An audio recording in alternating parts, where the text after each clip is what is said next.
Hey, this is Zach with Web3 Reviews. Thank you for being with us. Today, we are going to be talking about FLR and Songbird. We're going to be discussing the new version 3 of Enosys and how they are ready for F assets to reach the Songbird network. Let's go.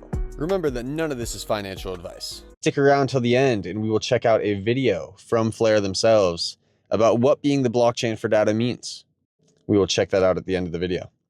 So here we see this promo from Enosys about V3. DEX V3 available on Songbird. Then we have this tweet from Enosys. We have initialized and incentivized 56 liquidity pools across fee tiers with varied level of SFIN incentives.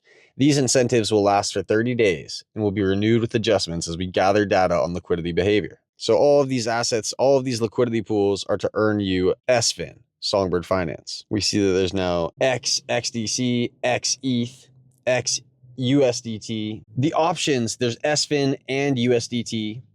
There are more liquidity pools opening up on Songbird. And what does this mean? This means that soon there will be more liquidity pools opening up on FLR. Enosys is a DeFi platform on Songbird and FLR network. If we go to their website and check this out, it's looking really smooth, V3. I like how this outlook's looking. But when it came time to swap, it was taking a while. So I decided to go ahead and jump over to the mobile device. Now on the mobile device, I decided to play with 1,000 Songbird, converted half of it into XFi, and took it over to the liquidity pool. Once you have your XFi and your Songbird, you first have to go to liquidity and you have to approve XFi and Songbird liquidity, and then you have to provide your liquidity. So once it's approved, you have to provide it. You're converting your assets into a liquidity pool asset. Then you go over to farm, you find your XFi Songbird, and you provide 100% of the liquidity pool asset that you created. Going over to FLR, it's important to note that when you're staking your FLR in a liquidity pool or your Songbird, you still get your delegation rewards.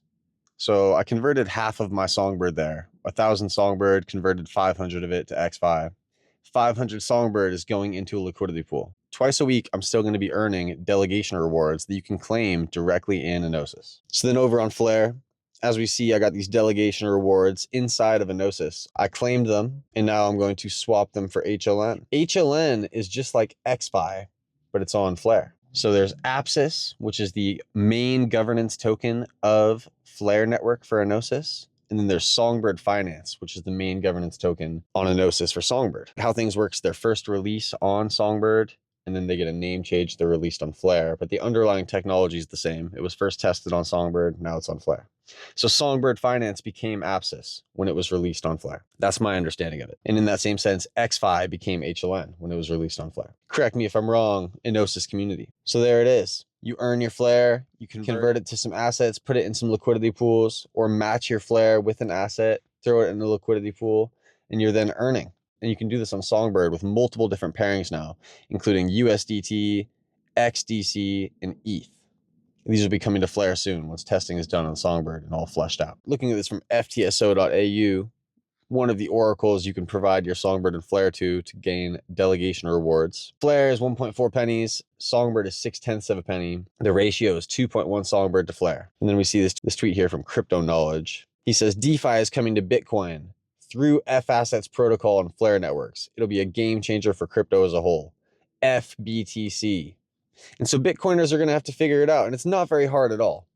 Once it's out, everyone will catch on really quick. Oh, you could stake your Bitcoin on FLR networks. Of course. It just makes sense. It just makes sense. And this is a cool little video we put together here. We see this art from Stahl Stallinson. Stahl Stallinson is a Songbird NFT artist. And we see he's got this floor sweeper NFT that he's given away. So go ahead and enter that right there. Pretty easy to take part. Zach with Web3 Reviews. Thank you for being with us. Until next time.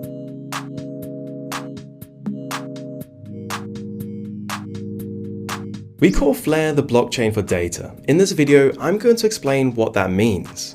FLR is designed to provide blockchain applications with access to all the data they need, when they need it, for free. All applications need data. It's easy to access that data if it's stored on the same blockchain as the application, such as transactions or wallet balances.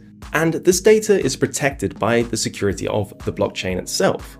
But if this data is stored somewhere else, whether it's information from another blockchain or internet data such as the score of a recent football game, it can become more complicated.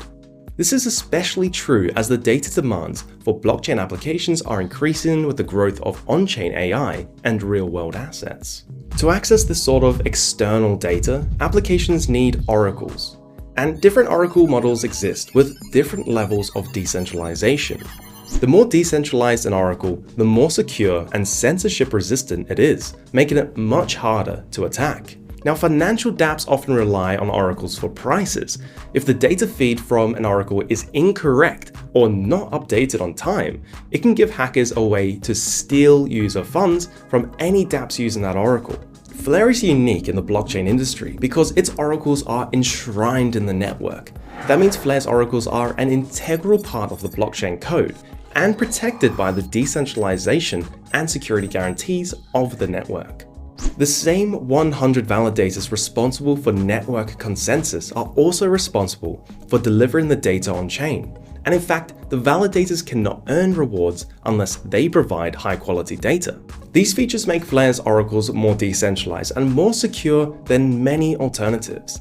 And because they are native to the FLR blockchain, dApps built on FLR can access data for free instead of paying fees to separate off-chain oracles. The FLR time series oracle provides access to up to 1,000 data feeds updated every 1 to 2 seconds. These feeds cover data sources that change over time, such as cryptocurrency asset prices, stocks, and even temperature. The FLR data connector can prove whether an event has happened on a different blockchain, such as transactions or internet databases like sports and results. dApps need data, and to have the confidence that this data will be accurate, available when they need it, up to date, and secure, they need a blockchain like FLR. And that's why FLR is the blockchain for data.